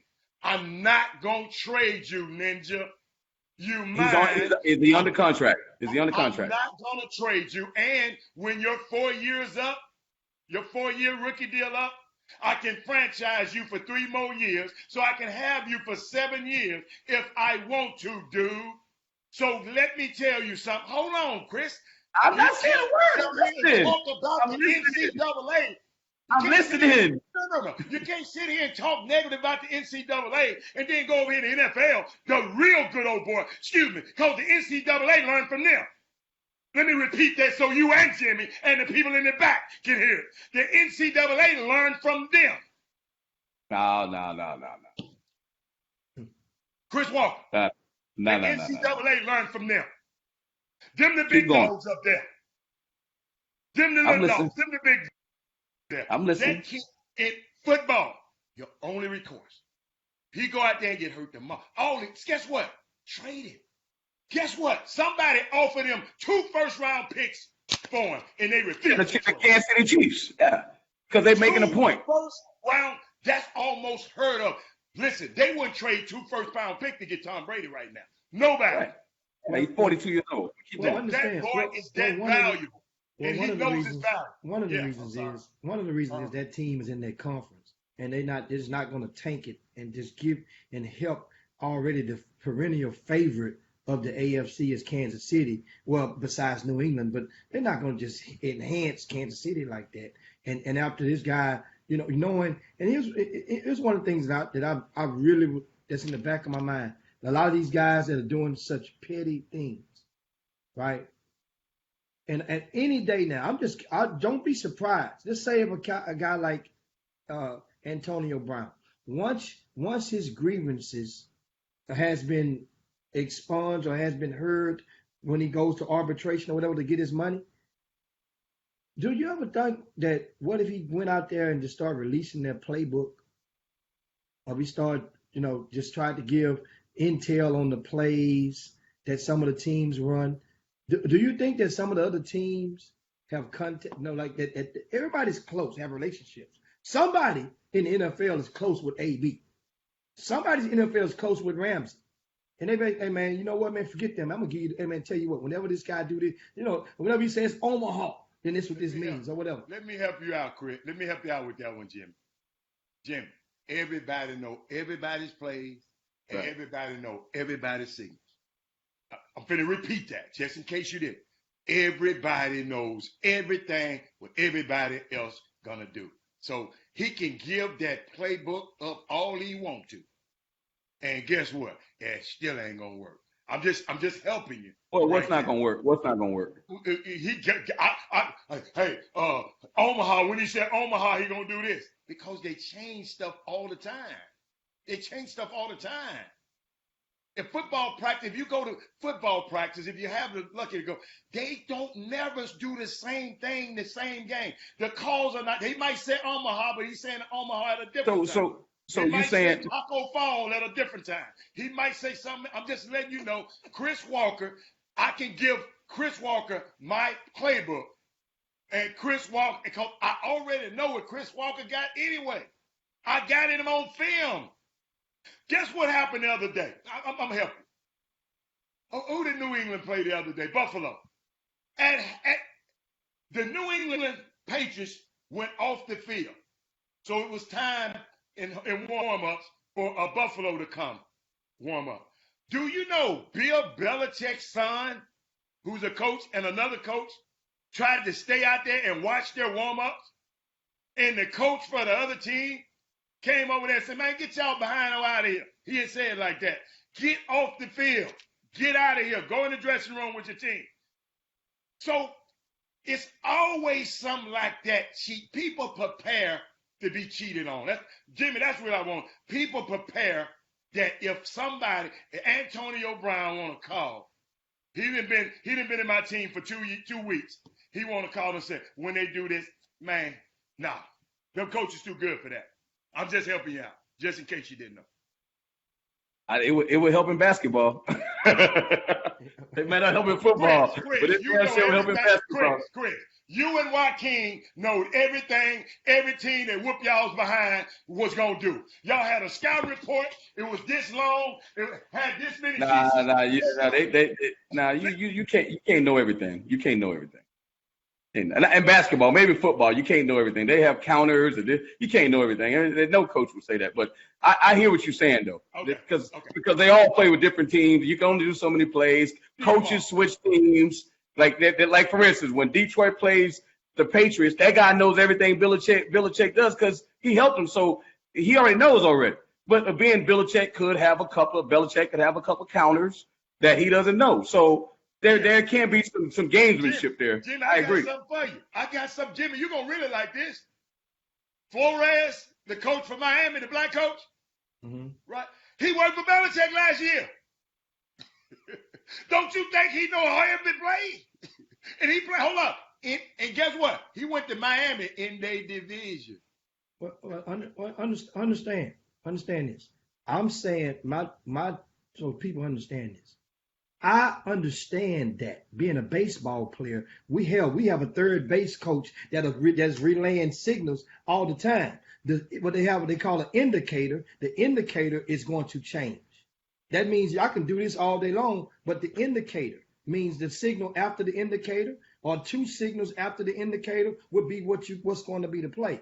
I posed the topic out there of saying that would you guys be surprised basically if AB, being that he's not the smartest pencil in the deck, attempted to go and pass on intel information. But then that's a whole different topic. We have a question right now. We go to the boom boom room, and in the boom boom room, and one of the questions that Stacy asked is explain why Jalen Ramsey is trying to leave Jacksonville.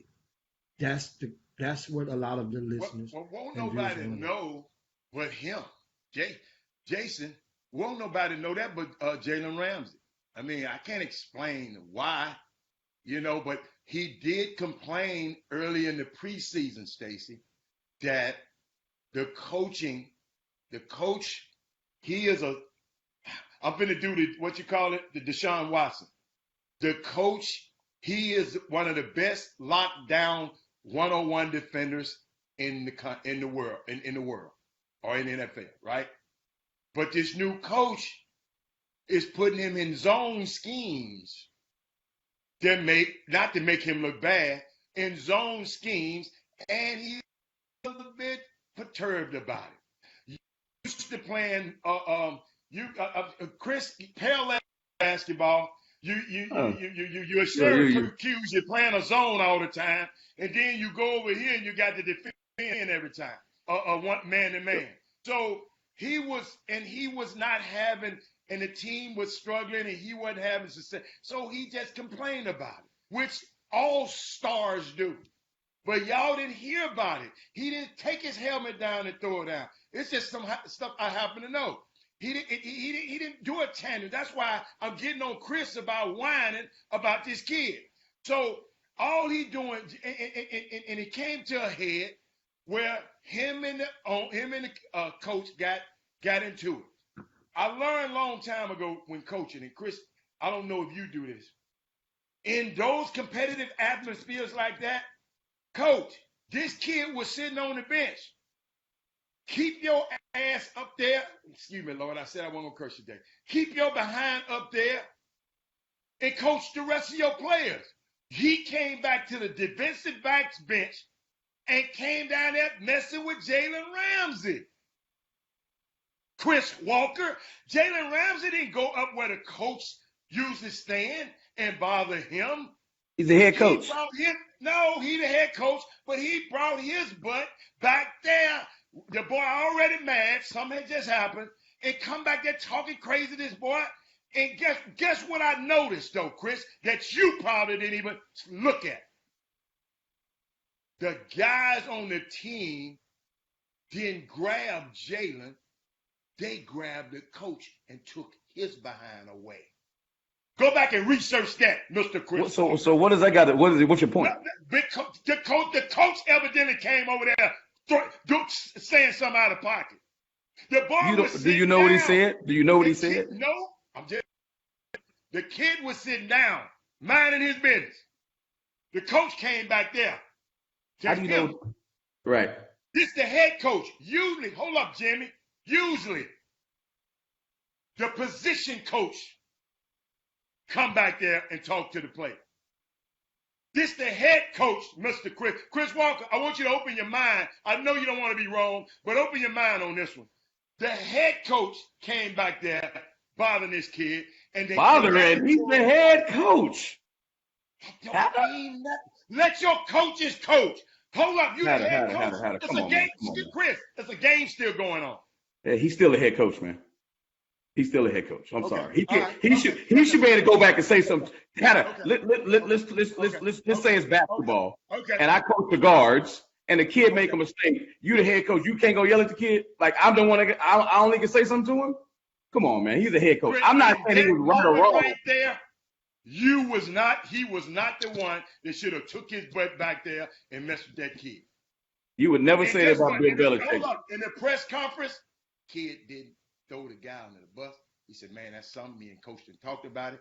See, that when Negro naysayers like you get on here and talk about young men like that without knowing the whole story, go look at his press conference after that game. It's online.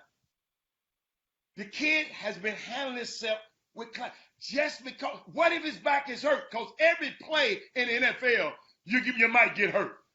It's the most violent game you're ever going to play in your life. I'm just trying to get people, and I shouldn't because Jalen Ramsey, you ain't got a heaven or hell to put Jalen Ramsey in, so he probably ain't thinking about you, Chris. I'm just trying to explain to our viewers. Listen. Yeah. I ain't thinking about him either. I only said, the same way I would talk about Antonio Brown and his behavior on social media and how he's treating women and what it looks like for kids that idolize him. Is the same way I'm talking about you saying this dude was unhappy with the way they're playing. Okay, what does that tell me? Well, guess what, Coach? This is the kind of offensive scheme I got. Well, Coach, that don't fit with my game, Coach. So I'm unhappy. That don't fit with my game. Well, I'm the head coach. Well, it don't matter. That don't fit with the way I play, Coach. Right? You to be one of the best football players on the planet. Keep going. But I'm the head coach, though. But I'm the head coach, and I think it's better. Didn't you tell me that? But let me finish. You just tell me. Let me finish. Let me finish. Hey, by the way, they lost Nick Foles, who's supposed to be their quarterback, their savior. They brought in a backup, and you would think they're not going to win. And Jacksonville's won 2 games now after that Texans game. So what I'm saying is the head coach ain't just about one player. It's about the group collectively. So I don't know what he said to him. I don't know all the inner workings, and you're the insider. All I'm saying is I'm asking what it looks like. I don't know Jalen Ramsey. I'm saying, what does it say to kids? You're saying that's their only recourse, but the kids don't know the recourse. They looking at it as, you know what? If I just complain, I get what I want. I'm finna repeat to you right now, he did nothing wrong. In Robert Haller's opinion, you can have your opinion. He did nothing wrong. And parents out there, you teach your kids the way you want to teach your kids. Don't you let one of these professional athletes be the reason your kid go fall off a cliff. I'm going to tell you why. Thank you, Chris. Thank you so much. I'm listening to, I think it's some kind of show that Baldwin, Percy Harvin, former wide receiver. I think he went to Florida State. He played for the He played for the Minnesota personnel Vikings. Yeah. and the Ravens, did he? No, I don't think he played for the Ravens. I got it. Okay. He played for the Minnesota Vikings, and he got traded to Seattle. Now, y'all, he admitted, I got anxiety problems, anger management problem. I got a problem up here.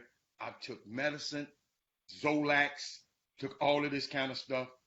And the only thing that calms me down is weed. Jimmy, he admit in new surroundings, when I'm in new surroundings, unfamiliar surroundings, my anxiety was so bad when I came from, I was sad when I got traded from Minnesota to Seattle. Got this, Jimmy. Seattle went to the Super Bowl that year, and the kid was still depressed. Okay? He said he smoked weed every single day. He said they was at the Super Bowl that week. They played, Peyton Manning and Broncos in New York. They had the, you know how they had a big press conference at the Super Bowl? Golden Tate, the game before they came to the Super Bowl, Percy Harvin had a concussion. He didn't play that game.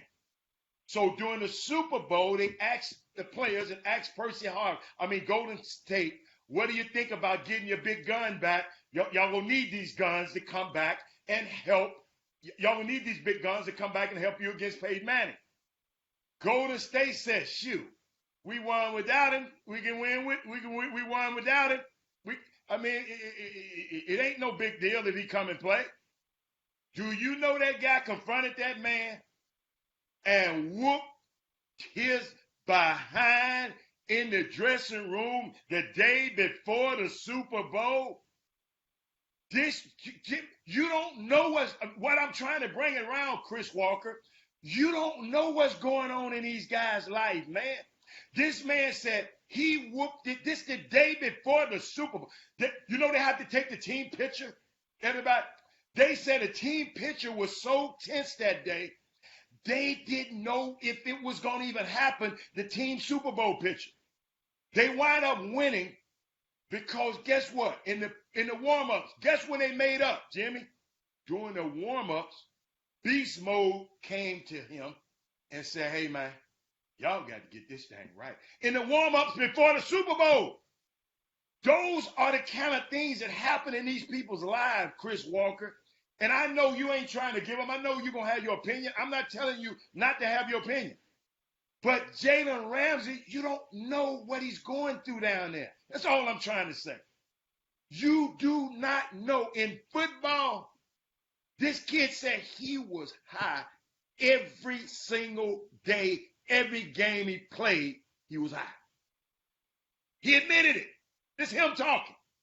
So I'm just not trying to give no excuses.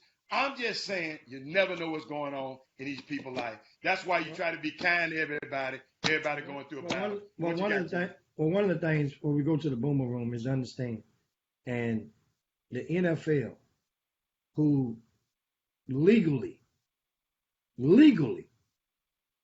on multiple cases have declared and considered themselves to be in the entertainment business as well, the sports entertainment business. And so a lot of times when people are watching these entertainers, these handsomely paid sports entertainers perform, and when there's a lack of them doing so, then people get into character. Common folk, they're going to critique those people. That comes with being the best. If this guy or Jalen Ramsey was a third string or was a borderline, was a marginal player, guess what? Wouldn't be news. That's what happens looking at Antonio Brown. When everybody cannot handle the critique, the criticism that comes with being the best. Everybody wants it, but when they finally get there and they look around from their perch and realize everything that comes with it, that's why so many people, they fumble once they attain that degree. Look at Odell Beckham. Look at Antonio Brown. We look at Elijah at Ezekiel Elliott. Everybody can't handle it as the script is written. So that's something for you guys to just think about when it comes to a lot of these guys that we're looking at and we see. And guess what? Everybody we look at, we notice something. One of them, all of them have a common denominator from afar. From afar, because I don't know none of them. But from afar, it always looked like they all are sandwiched short of a picnic. The ones that we find in these situations. Just look at all something like, damn, something wrong. We look at, remember, we were at the Final Four. I mean, yeah, a couple of years ago, Chris. We went in Scottsdale, Arizona, in Phoenix, Arizona. We sit there eating and messing around, and who comes watching around the block? Odell Beckham. Odell Beckham. And what did he have on? What did he have on? First thing I said. Look like the Rock in that Fairy movie. And the first thing I said. He'd have a tutu on. He had something crazy on. I don't know how his pants didn't split. They were so tight on it. I swear to you. And the first thing I said, what the hell this dude got on? And he walks past, you saw him. And we always wonder, then they do something, and it's like, man, you know what? It don't even surprise me. And we see it all the way back to when the Houston Texans had the young fellow, Arian Foster. Arian Foster, we look at it, guess what? We say, man, something ain't right. They all got something that's kind of different. You can, back in the old days, our kinfolk and our aunties and uncles, they called him special. He's special. But special meant a different meaning back then. But anyway, some of the comments on the Boomer Room, of course, Todd says, we always blame the players, but coaches have to be accountable also. In the same breath, Stacey Houston says, I disagree with you, Mr. Hatter. No player should disrespect their head coach, professional or amateur. And then, and of course, and I disagree with what he said, that I didn't say some player disrespect. The kid was sitting down. You tell me, Stacey, where he disrespected the coach. We didn't know what happened because that team was real quiet about what happened. So you don't know what happened. I just saw the optics. The older white man standing over a young black man, hollering at him. And the other players escorted him away. But Chris said that didn't mean nothing. What does that mean? Why you throwing me in, man? Because usually they grab the player and take the player away. Mr. Walker and Mr. Houston, this particular time, they grabbed the coach and pulled him away. So I don't know what to induce from that. I'm just letting you know, I didn't say it was okay for a player to disrespect a coach. That didn't come out of my mouth. What Chris always used the word, the optics just didn't look right for the coach. That's all I said. Okay. I didn't think it was disrespectful. Yeah, and also in the Boomer Room, of course, we have several comments. Lionel said we want our kids walking around high all the time. I mean, it's understand, guys. I mean, guess what? I love the Boomer Room. You guys off the chain in regards to that. One of the guys also want to take out the time to remind you guys on this weekend over at Houston Jack Yates High School, we'll be holding the Super 16 Extravaganza, which is also known as the Fall High School Championships. That will take place Friday through Sunday at Yates High School. First game on Friday is at 5:15 p.m. The schedule is posted on rcsports.com. That's rcsports.com. That's the Super 16 Extravaganza. That is also labeled the Fall High School Championships. Basically, a lot of the high school teams from around the greater Houston area invited only to participate in the preseason of fall ball tournament, whereas to battle for the crown. And the thing about it, the high school coaches per Texas, the governing body of Texas athletics, that's the UIL, prevents the head coaches or the staff from sitting on the bench during non-scholastic events. So therefore, it's basically like watching horses run around the track with no jockeys on the back. That's the Super 16 extravaganza. That's what it is. You watching the horses run around the track with no jockeys on the back. The same rule for everybody. Your coach can't coach. My coach can't coach. His coach can't coach. So now let's see what we can get it done. But guess what? Come on, guys. We know school has been in for over 1 month. What when you were in school and were you ever in athletic gym period? What the hell are you doing in that 1 hour in athletic gym period? You know what you're doing? You're practicing. You're running plays. You're conditioning. You get guess what? So why do they have the rule then? Well, so why don't the coaches play them? Well, so why don't just let the coaches coach?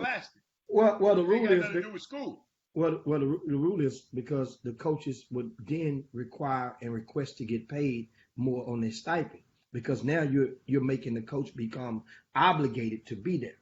But Jimmy, you know they're going to be there anyway. They're not going to let their team go without them showing up. True that, yeah. but then you're not obligated though. That means you're not responsible. You know, you're not liable. So that means, and understand. You think that's the reason? You talk to some coaches. That's the reason. Well, it falls up under the women when the NCAA allocated the 2 live periods during June, right? And so some coaches around Texas. Remember, Texas was one of the states that did not comply with the NCAA's with that benefit that they could have taken advantage of. Well, a lot of the coaches were saying. I mean, I heard them and I talked to a lot of them at that time, but that event, they were like, well, man, and for us opening it up, man, we're not getting paid for that. Why they want us? I mean, and then some coaches want to work with their kids, don't have no problem with it. But then what it does, it opens up a Pandora's box because now the stipends for coaches for public schools around the greater Houston area stems anywhere from $3,000 to about $7,000. And that's somewhere in that range. So a lot of guys, and that's what you got to think about it, you know. But Bob said Jimmy, that's not the reason why. No, it's not the reason why. I said a reason as far as coaches. That ain't the reason. That ain't the reason. I just told him to give me the reason. I spoke with the TABC's Rick Shirley and Johnny Hawk Carter personally. To determine and cipher the factors of the reasons why Texas didn't do so. No. We talking about why the coaches don't sit on the sidelines at these events. I think that was Chris. Chris was disputing why not.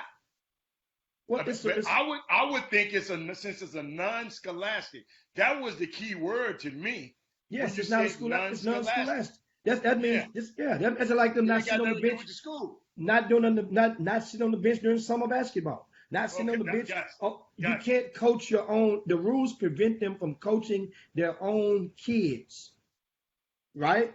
That's what the rules prevent them from doing so. Because if one did so, then it would create an unfair advantage for the next guy. So that means they just prevent them from doing so. I got a question. Have any coaches, like I remember when I coached my son's team, right? Coach never said anything. He didn't even tell me what to tell them to do. He said, get what he said. They know what to do. So I guess those activity periods for the month, those players knew what to do. Only thing you had to do is control the how they come in and out of the game, really. Yeah, and guess what? The coaches wink, wink, nod. Hey, if you're at one of these games in fall ball and the head coaches are seated across, they normally seat across from the bench, or they will stand on their baseline, right? And near their bench. You watch that coach. That coach is giving signals. That coach is text messaging the other coach. And let me tell you something. He's letting them know when to go in. I don't think you remember when I coached T-Mac, I didn't get my certification in time. We went to the Great American Shootout. And I coached them from up top. I don't think you remember that. I coached, and Glover was my boy. Glover used to coach my teams. I coached from behind the bench, up top, at a higher level, and the players would look back at me and to see who would go in the game or not. Is it time for you to go in? Is it time for you to come out? You know what, man? I'm telling you, the coaches are coaching them anyway. That's why I'm saying, why don't let them coach? How many Yeah. rules in that book you say you read so eloquently, and that book you read so extensively? How many of them rules you broke? Listen, man, my nickname was Fracture. What you talking about? I'm just kidding. So, Man, I'm done and with that so, dude. Man. that's what we do. Hey, What? I want to remind you guys. That of course, Major League Baseball last night, man, it was off Oh, the my chain. goodness. And I turned it off. I can't believe what happened. Man, I got a chance to watch. I actually got a chance to watch the last 2 innings. I got there just in time, to in front of the TV screen in the 7th inning, and the No, Milwaukee Brewers. eighth inning. What I'm saying, I start the 7th inning is when the momentum started. Oh, okay. When the momentum started, because the Brewers had runners on, and the Nationals closed it out and retired the side. So then you get to that 8th inning, and the Nationals that had all the momentum got the bases loaded and hit them, and one of the young sensations came up and hit that ball to right field. And the guy, if he makes the play on the ball, the worst case scenario is the guy from second is going to score. It'll be a tie game, right? He cleared the bases. What's For the the best, four- Jimmy? What's for the the- best scenario? You went Oh, wrong. no. The best case scenario. You said it wrong way. It's the best Yeah, case Jimmy. scenario. What was been the best could What have I happened? said Two worst. runs scored. I said Yeah, worst right. case scenario. Okay. Yeah. Right. Meaning that if you're the Milwaukee Brewers, the worst it would have gotten is if 2 guys would have scored for you. Right. That Gotcha. means it's gotten bad for you. That's why I say the worst. But in this case, the ball skipped and looked like it took a funny hop, went over, That's the worst. skirted his glove. No, Yeah, I'm talking about bases got cleared. had you made the play, had he made you the made the play, the worst could have the happened. worst would have been a tie game.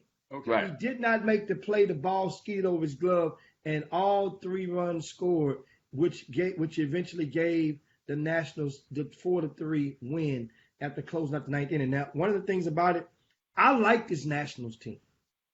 I would prefer the Nationals versus the Dodgers all day long, because the Dodgers are scary.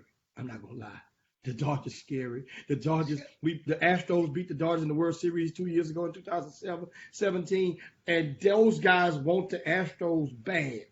The Dodgers has no weak link. Their pitching is compatible to the Astros, and I need somebody to get them the hell out the way. So Help me out with this one, Jim. Did you say the Washington Nationals, right? yeah. That's the one that let that dude go and get all that money. I was bring it up. Be the highest paid player, and they winning now. That's right. And the other team is gone home, right? And then I look, Jimmy, the 4 highest paid guys, all of them dudes at home. You know what, Hedda? They gone home. So, Hedda, you should go call Doug Marrone and tell him to get rid of Jalen Ramsey, because they might win if they get rid of him. How about that? But keep going, though, Jim. He just found a way to get Ramsey back into the equation. Boy, that's sad. That is so sad. And so, but I really, what I like, I said, I like the Nationals, because the Nationals and the Dodgers, they're both they're the highest scoring teams in Major League Baseball this year. Did you realize that the Dodgers and I think the Nationals have won the most games combined since 2012 in Major League Baseball? And that's why this series makes for a good semifinals in the National League. And the fact that you're thinking about Washington, and you saw, man, you should have saw how the energy that was going on in those bleachers. Unbelievable. But as far as the Astros guys, they will face tonight is the American League wild card between the Oakland A's and the Tampa Bay Devil Rays. They took the devil off of them a couple of years ago, and the winner will play the Astros on Friday. It's a day game. Friday, I think it's around 1:00 p.m. Check your local listings for the Astros, and I'm you know what? I might get out there and check absorb some of that game 1, because it's going to be bonkers downtown Houston on this Friday. I'm talking about bonkers. And so get there and then slide over to Yates High School on Friday afternoon, 5 o'clock, to catch the Super 16 extravaganza. I have a special announcement about the Super 16 extravaganza, and that is for those of you guys that missed it on yesterday, on Friday, everybody, all admission is only $5. Everybody. Everybody, $5. No, Jimmy. Everybody. Everybody, $5. And that's a great thing, because you guys know I try my best to eliminate excuses and to make events affordable. And this is very affordable for some people to get on out. And on top of that, all weekend, students with school ID, $5 all weekend. Students with school ID, $5 all weekend. So that's going to be over at Yates High School. Check how much of the hot dogs? You got to watch Jimmy. How much of the hot dogs? The hot dogs like $10 now. No.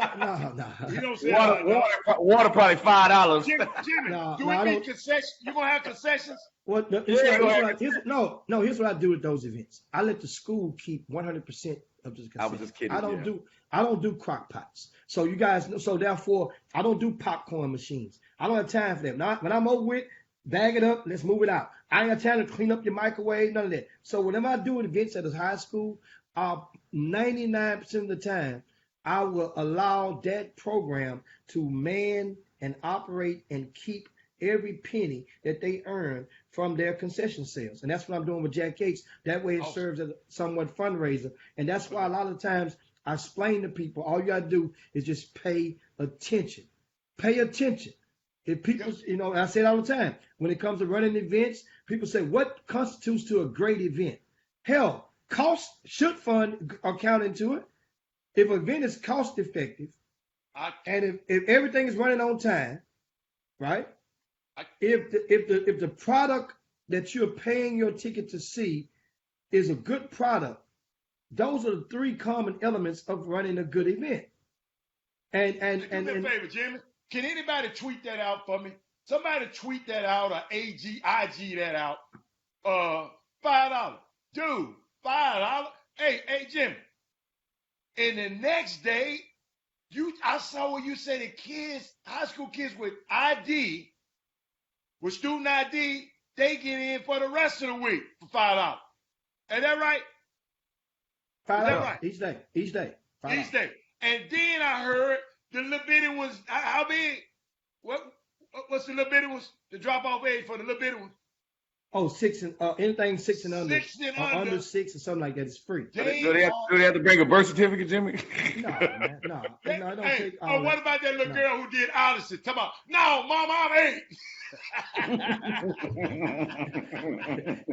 Yeah, that was last year. Yeah, that was early this year. Had an event, the mom tried to sneak the little girl in. The mom tried to sneak the girl in, and the mom said, she's 6. And the little girl said, no, Mama, I'm 8. I want to beat the brakes off her little butt. Hey, but Jimmy, hold on. I gotta get my ladies. I gotta get a shout out to my ladies now. Hold on, before you do your starting 5. We have a couple of questions in the Boomer Room. Okay. And one of them, Michael Jordan asked, why does it cost so damn much to get into an AAU game? And the bottom line is a lot of expenses have went up for a lot of people. Yes. And that's part of business. Some people as expenses go up, let's say referees charge more, some people gonna go up on their door. Jimmy, let me ask you a question. What is a lot though? Like what's the highest you charge at a game, at a event? The highest I've charged was $12. So here's my thing. How much does it cost to go to a movie, a 2.5-hour movie today? $15? $12. So people want to go sit in the gym from 9 to 8 with the AC on, and complain about $12. You know what I just said? They sit there and watch the whole day. They're not understanding this is business. You're not going to church. It's business. They're running a business. So of course it's going to cost you. And $12? I don't think that's a lot. You know what's a lot? Just like when you go to do you feel the same way when you go to the Astros game? When they're asking 17 for a hot dog and 12, yeah, it precludes you from going. Wow. So people get mad when they got a family and they trying to go see their youngsters play. They get upset. I don't like to go to Texans game, and I go for free. Man, the Texans got to have the highest concessions on the planet. Fun though. And Fun I done game. been all over the world. Y'all done been in everybody's stadium. Man, I promise you, you got $100, you can get in for free. $100. What? $100 will be gone. Is gone out your Gone. pocket so Hannah, fast. they took it at the parking structure. What you mean $100? If your park is over. Oh my God. No, Cowboy. Oh, Jimmy, you remember I told you I went to that Cowboy game? You park up there, the folks talking about $300 before you can park right there. Anna, the game is sold out. Yes. People paying that, man. Yes. Well, that's creating the market. And Jerry Jones was the first. Remember, it used to be 60 when it first opened up. I remember the year after they opened, it was $60 to get in that parking lot. But now it has increased. Guess what? It's supply and demand. And the thing is, when normally, let's think of like gas stations. Have you ever got to an intersection and you might have saw one gas station with the gas at $3 a gallon, and then you looked over across the street and it might have said $2.90, $2.87. You would have went across that street. I know you. Trust me. But sooner or later, know what's going to happen? Know what's going to happen?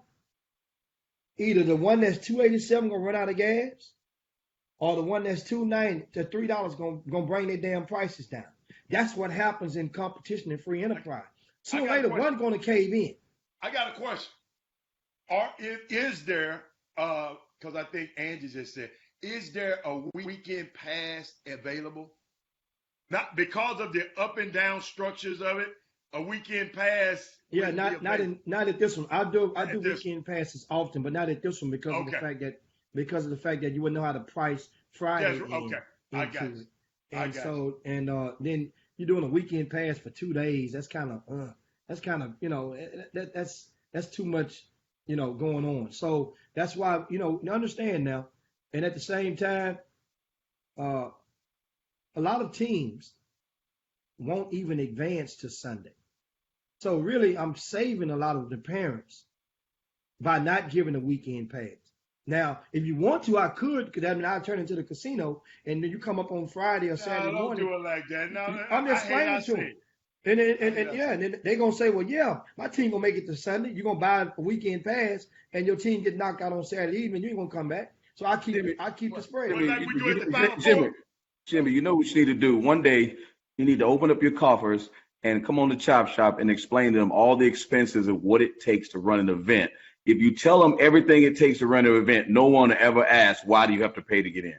They don't understand. Now, McGee, to run an event properly.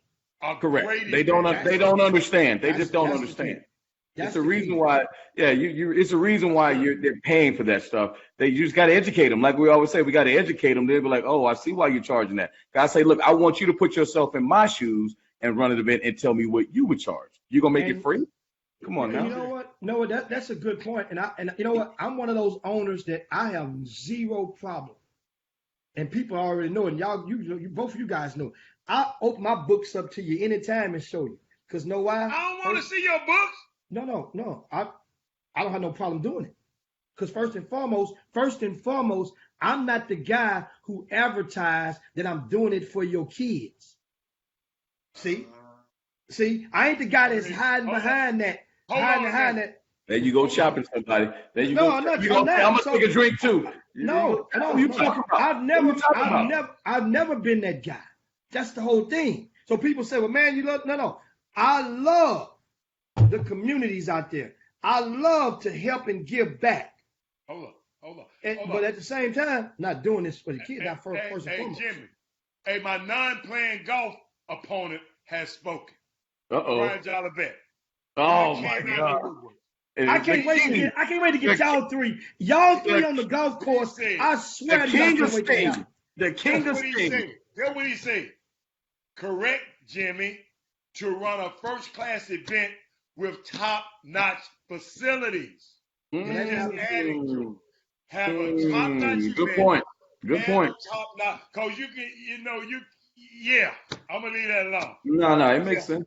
Including insurance to protect the kids should someone get hurt. And that's another thing. Well, that part right there is on the schools and the event and the facilities, because they have the power to decline you from renting their facility if your ass don't have insurance that's effective and that's valid. That's their fault, because so they got to and I don't know why so many facilities put themselves in harm's way or at risk in such fashion locally. Chris, you was in California, I think, when about a decade or so ago, when that was a live event, and a kid died on the court, and the event didn't have insurance, Hatter. The Pumps had an event in California, and it didn't have insurance. Didn't have insurance, and a kid died. Yeah, I remember that. Tell them what happened after that. What did the Pumps have to do after that? In the closing weeks and the months after that? Oh, they shut down shop, man. I mean, come on now. I don't even want to go into it, but it wasn't a good look though. It was not a good look. It was not a good look. So as I said, Jimmy, you need to instruct people, because when they see Jerry running the gym, why I gotta pay to get in? They see you running your events. Why? Guys, it's capitalism. If you want to go to the movies, you got to pay. You want to go to McDonald's, you got to pay. Why you guys think that the AAU tournament does not qualify as a business doesn't make sense to me. It doesn't make sense to me. Why you charge so much?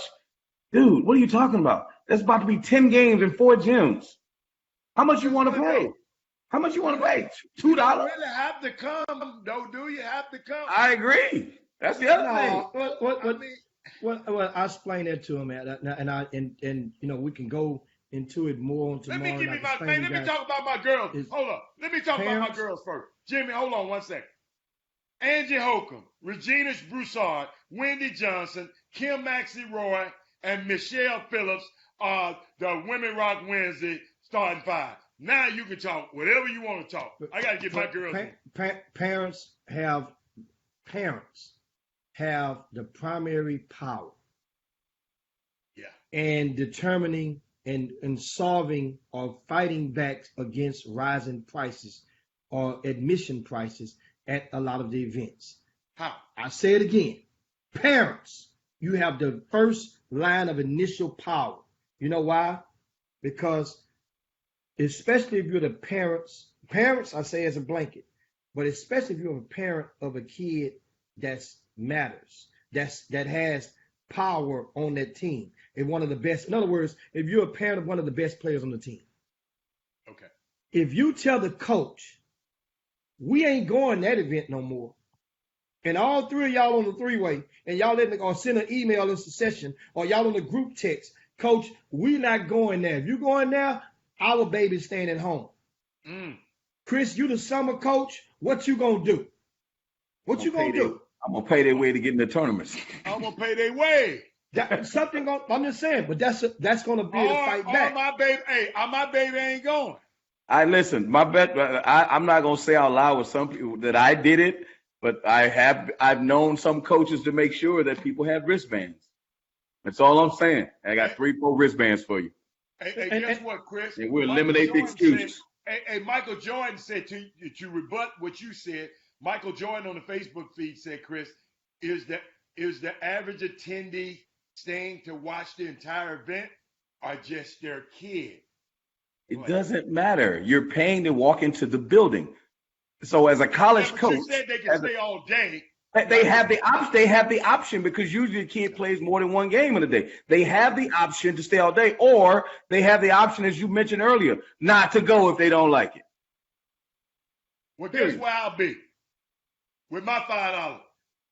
I'm coming on $5 Fridays first, then the $10. I got to get that $5 in. Y'all go. I just hope a couple of people play good because I know how you gonna act on Monday. That's all I know. Oh man! Let me tell you something. It's 2 people that I can't stand: Chris Walker and PBS. Them 2 people I cannot stand on this Facebook page. Who is PBS? You know, Pot Belly Danny Sloan. He know who he is. Man, I took a picture of Sloan the other day. I'm posting it. Y'all look on the Chop Shop page. Sloan has some Daisy Dukes. So I don't know what pants he had on. Some cutoffs the other day. Shirt so tight. So you got the picture for real? Yeah, I got the picture. Show it to us right now. How tight was his shirt? That's right. Hold on.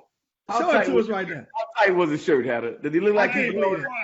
He didn't look like he belonged in that mall in Atlanta, do he? Man, oh, yes. Hold on, Jimmy. Let me find that picture. I took it. Hold up, my camera. Oh my God, y'all something else. Hold up. No, that ain't it. Hold up. Come on. Y'all not gonna be able to walk in the city soon, man. Y'all keep messing with people like that. No, man, that's my dude. But I got it, yo. I got it. Hold on. Let me blow it up on him, y'all. Where the camera at? Hey, camera. Oh my God! He took a picture for real. Yeah. He took a picture for real. Look at them Daisy Dukes, man. Who is that, Helen? Look at that mother of them Daisy Dukes on. That's Sloan, man. Man, Yeah, y'all leave Sloan alone, man. Oh, That's man. what I do. He mess with me every single day. He loving this right now. He loving it. I said, dude, he had some cutoffs. I said, what is shit doing? Did he get a yeast infection? When ain't that tight when he got a yeast infection? Hey, guess what gonna happen? I said, oh yeah. He was yeast. He might have some tighter ones. Yeezys on. Wow. Hey, man, you know what? I'm gone. I'm done, man. I gotta go. I'm like Karen Hunter say. I just can't. I can't with y'all today. I'm gone. I'll see y'all tomorrow. I'm gone. See y'all later. See y'all tomorrow. Oh my God. I'm sorry, y'all. My bad.